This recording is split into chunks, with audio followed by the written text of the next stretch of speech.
munaasabadani lagu soo dhaweynayay madaxweynaha maamulka Galmudug Axmed Cabdi Kaariye Qoorqoor oo si weyn loo soo agaasimay ayaa lagu qabtay magaalada Istanbul ee dalkani Turkiga. Qaybaha ay ka kooban tahay jaaliyadda Soomaaliyeed ee dalkani Turkiga, mas'uuliyiin ka socday safaaradda Soomaaliya iyo madax ka tirsan dowladda dhexe oo isugu jiray xildhibaano iyo senataro ayaa madashii soo dhaweynta ka dhaceysay ku sugnaa. marti sharaftii goobta hadallada ka jeedisay ayaa waxa ay bogaadiyeen dadaalka muddada kooban uu sameeyey madaxweyne Qoorqoor, iyagoona ka dhawaajiyey in wax badanna laga rajaynayo sanadaha soo socda. waxaan leeyahay gacmo furan ku soo dhawaada, waxaad u timideen shacabkiina, waxaad u timideen jaaliyadiina. runtii jaaliyadu inta gobol ay degantahay waxaan qiyaasayaa in dad fara badan ay ugu yimaadeen dadtiin oo martida si u soo dhaweeyaan. markii runtii jaaliyadan aad iyo aad baan ugu mahad celinayaa sida wanaagsan iyo xafladan qiimaha badan iyo guddiga qiimaha badan oo runtii xafladan mid la mid ah weli kama dhicin magaalada Istanbul. hadday dhaqaale hayso iyo hadday talo hayso iyo hadday xoog hayso iyo hadday maskax hayso inay la garab istaagto maamulka cusub ee Galmudug.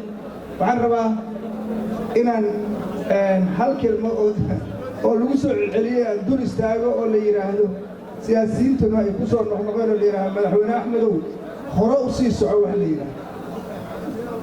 Axmed Cabdi Kaariye waxaa madaxweynaha Galmudug waaye. waxaan jeclaan lahaa in horta Galmudug afartiisa sano lagu fiiriyo sida uu hadda u socdo guusha hadduu gaarana markaa kadib aan fiirino, laakiin ana caaw hore laga dhihin madaxweyne kasta sii noqo. intaasna kaftanaan u soo tuuri lahaa madaxweyne adigana aan hanku kaasi ballaaranin. halkaan caaway munaasabadan qiimaha iyo qaayaha badan waxaan leeyahay waxaan idin mahad celinaynaa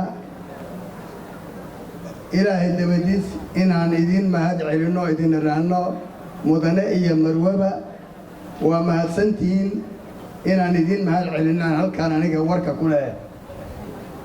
marti sharafta iyo jaaliyadaha kala duwan iyo jaaliyadda reer Istanbul, konsulka Soomaaliyeed ee dalka Turkiga iyo dhammaan inta meeshaan fadhisa magac kasta iyo maamuus kasta leeyihiin. Assalaamu calaykum waraxmatullaahi wabarakaatuh. anigu maadaama waqtigu uu gaaban yahay waxaan rabaa inaan soo ururiyo warkaygana waxaan ku soo koobayaa 3 kaftan.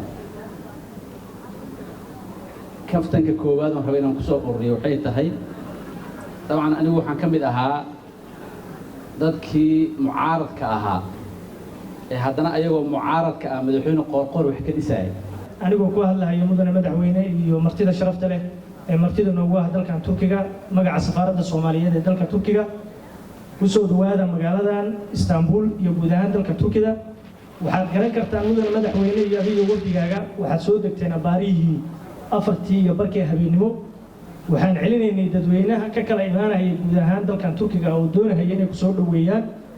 taasina waxay muujinaysaa yididiilada iyo rajada aad u muujisay ayadoo awal lagu aqoon oo aan dadku ku fahansanayn.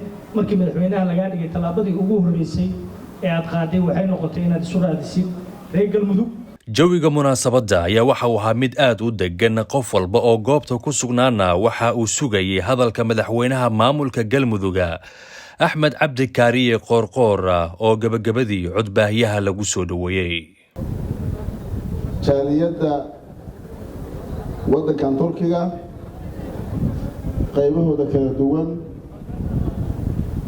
iyo dhammaan mas'uuliyiinta waddankan ku sugneed waxaan uga mahad celinayaa sida diiran walaalnimada iyo kalgacalka leh naloo soo dhaweeyay ilaa iyo imaanshaha nagii waddanka airportka noo taagnaayeen weliba xilli dambe oo runtii ay ahayd xilli hurdo ilaa iyo caawa oo xafladan qiimaha badan aan nagu casuunteen. runtii waxaan aad iyo aad idinkaga mahad celinayaa soo dhaweyntaas aan kala go'a lahayn oo nagu soo dhaweyseen aniga iyo wafdigii madaxdii qiimaha badneed la socday. aad iyo aad baan waxaan leenahay mudanayaal iyo marwooyin waa mahadsantihiin.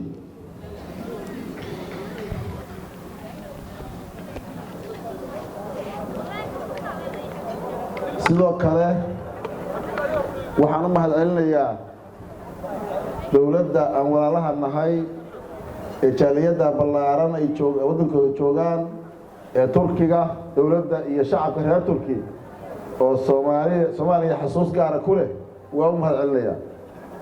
madaxweynaha iyo wafdigiisa ayaa intii ay joogaan Istanbul waxa ay kulamo ay la qaadan doonaan bulshada ka soo jeeda deegaanada Galmudug ee ku nool dalkan Turkiga kuwaasoo intoodii badan ka kala yimid magaalooyinka dalkan Turkiga.